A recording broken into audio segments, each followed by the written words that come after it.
back again to my channel. It's Carlito yan. So, for today's video, magre-react ako sa kanta ng Cup of Joe, which is Multo. So, live at the Cozy Cove. So, ayun. Etong Multo, hindi ko pa talaga siya napakinggan ng buo. So, nakikita ko lang siya sa Black Up na trending, ginagamit sa mga background music, sa mga TikTok post ng mga kung sino-sino lang. So, trending siya. At the same time, alam ko si Cup of Joe is number 1 sa Spotify. No? So, ayun. And, naka-hits na rin sila ng 1 billion views or stream sa Spotify. So, ayun. Nakakita na rin ako ng clips nila. I think concert nila. Pero, hindi ko pa talaga sila kilala. As in, first time kong manonood ng performance nila. So, ayun. So, bago natin magsimula, sana nakapag-subscribe na kayo sa akin para sabay-sabay tayong manood and mag-react sa video. So, hindi ko na papatagalin pa. Let's see.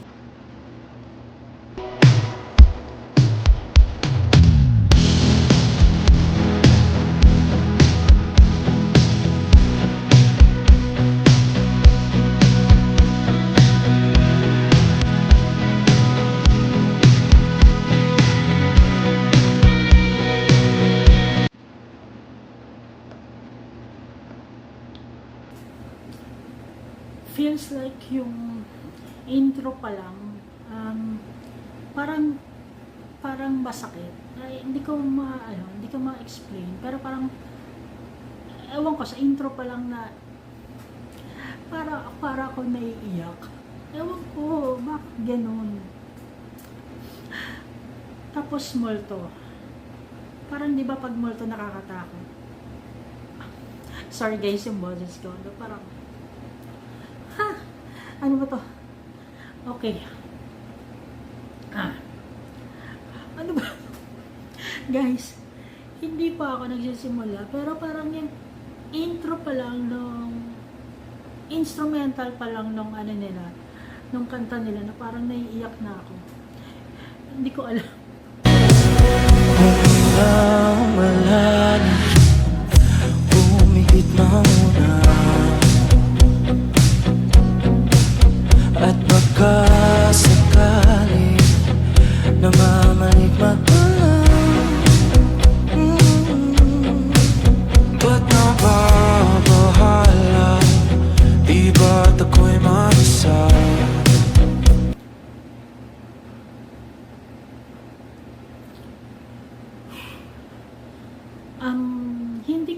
Hindi ko kilala tong mga vocalist, pero after this reaction video, isa-search ko talaga sila.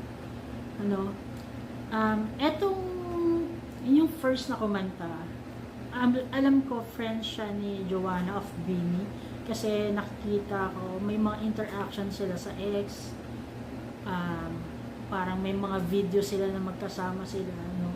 So, ayun, for the Multo, umpisa pa lang, mabigat na siya sa pakiramdam ko.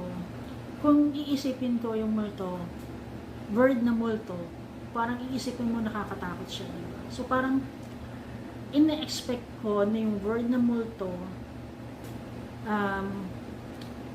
parang ipapakita nila sa kanta yung Multo or yung multo mo. Tama ba ako? Parang ganun eh. Then yung feels ng song, hindi ko mapaliwanag.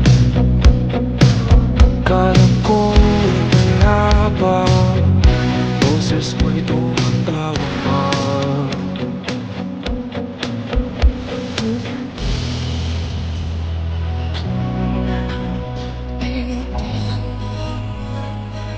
Kisulat, ngunit ito pa rin hirap na intindi. Dahil pa lumayan na sana ang sa palit.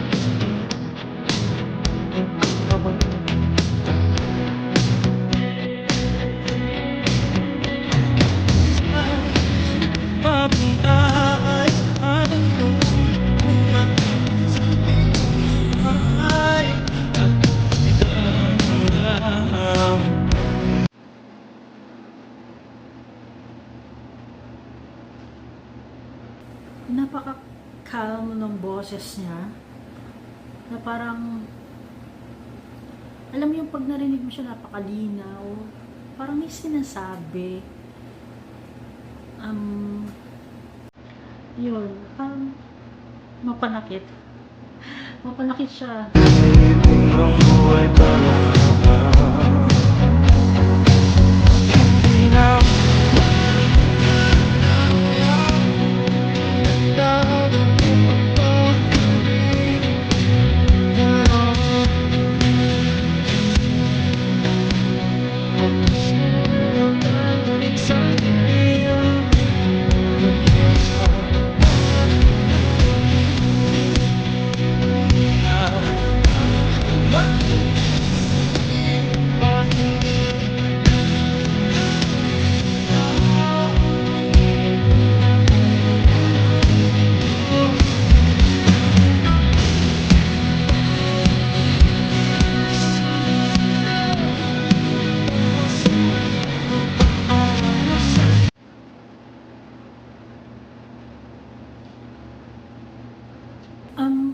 Yung feels ng kanta, para siyang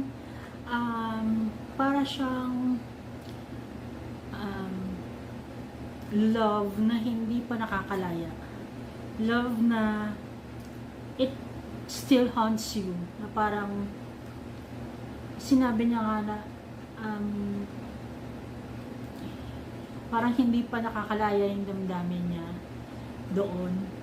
So parang yun yung multo na andyan pa rin siya, 'di ba? Kahit hindi yung multo kasi kahit hindi mo siya nakikita, pero nararamdaman mo. Parang ganun din dun sa pinoportray ng song na parang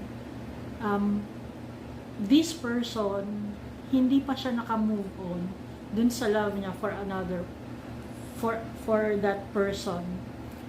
And yun, hindi pa siya naka-move on and andun pa rin siya kahit hindi niya nakikita, nararamdaman niya na andun pa rin yung love, na hindi pa rin siya nakakalala.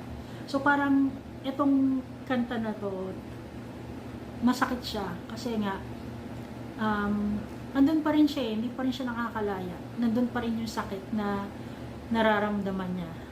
So ayun, kaya pala siya multo kasi kahit hindi mo nakikita, andun pa rin nararamdaman mo. So, yun naman, di ba? So, I think lahat naman tayo may multo. Hindi lang sa love, when it comes to career, passion, hobbies, kahit ano-ano pa. So, yun yung mga unsettled na what if ginawa ko to, or andito pa rin siya, gusto ko pa rin siyang gawin. Di ba? So, yun yung mga multo natin na hindi pa rin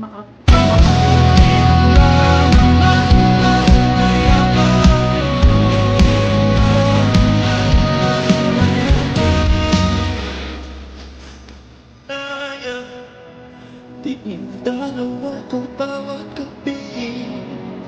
Wala nang nakikita.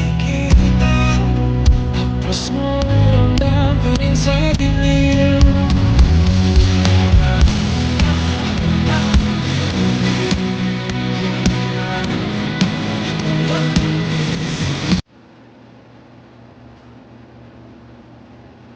alam mo itong kantang to, pinipredict ko na siya na magtatagal siya yung boses ko. Hindi ko alam kung bakit natatamaan ako dun sa kanta, pero napipredict ko na itong multo, ano siya alam mo kapag mayroon kang feels na may unsettled feelings ka, parang yun agad yung mga gamit mo no?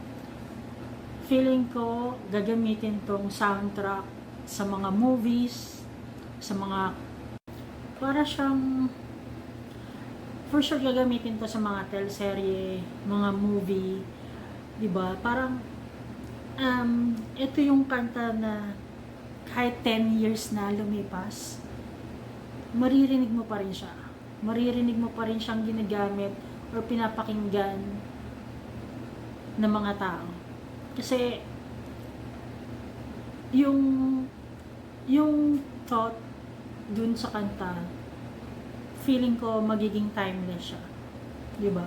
Meron tayong mga kanta na seasonal lang siya, na hindi mo na siya maririnig pagka napag-iwanan na yung era. Pero ito, for sure, itong multo ng Cup of Joe, magiging timeless siya. Magiging timeless siya. Kasi yung feels, talagang iba eh, no? Mararamdaman mo talaga siya agad. So, katulad ng naramdaman ko, parang first verse pa lang, naiiyak na ako, yung boses ko gumagaraldal na, no? So, ayun. For sure, pagkatapos ng video na to, reaction video na to, isa-search ko sila, kikilalanin ko sila. Ayun. Pasindi na ng ilaw, Pinumuton ako ng damdamin ko, Hindi ba kaya isalita, lumipot pa sabihin, pagbabalik. Parang meron siyang, hindi pa nga siya makamove on. Sabi dun sa lyrics na, hindi mo ba ako lilisanin, hindi pa ba sapat yung pagpapahirap sa akin, di ba? Hindi mo siya sinasabi towards to that person na you love, pero sinasabi mo siya mismo sa sarili mo, na parang bakit hindi mo pa ako nililisa, hindi mo ba ako lilisanin, na parang sinasabi mo sa damdamin mo na bakit hindi pa ako makamove on, di ba? Bakit iwan mo na yung feelings na to para makapag-move on na ako. Mawala na yung multo, no? Multo ko sa sarili ko. Kumbaga, yun eh.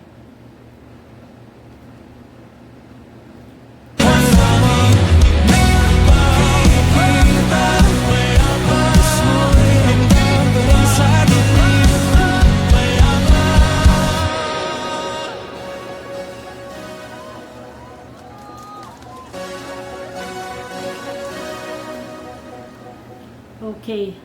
So, that's it. Multo by Cup of Joe, live at Cozy Cove. So, ayun. Siguro naman, na-express ko na yung feelings ko habang piniplay natin yung video, no? So, ipiplay ko ulit siya mamaya. Pag, masarap siya pakinggan kapag matutulog ka na, pero huwag mo siyang pakinggan kapag may mga unsettled feelings ka or hindi ka pa nakaka-move on. Kasi mas mahihirapan ka mag-move on. Kasi parang nafe-feels mo siya eh. Mafe-feel mo talaga yung sinasabi niya multo. Makaka-relate ka. So, ayun guys. Kung meron pa kayong mga gustong gawan ko ng reaction video, lalo na sa Cup of Joe, gusto ko talaga silang makilala isa-isa or isa-isa yung grupo nila. So, pwede nyo i-share yung link sa comment section para ma-check ko. And then, ayun, if meron pa kayong gustong ibang grupo, ibang artist na pwede nating bigyan ng reaction video, just comment po. No? Then, yun, thank you so much for watching, and if you don't mind, please subscribe to my channel and hit the notification bell below para ma-notify po kayo every time na meron akong reaction video. So, ayun guys, thank you so much, and on to the next video. See you!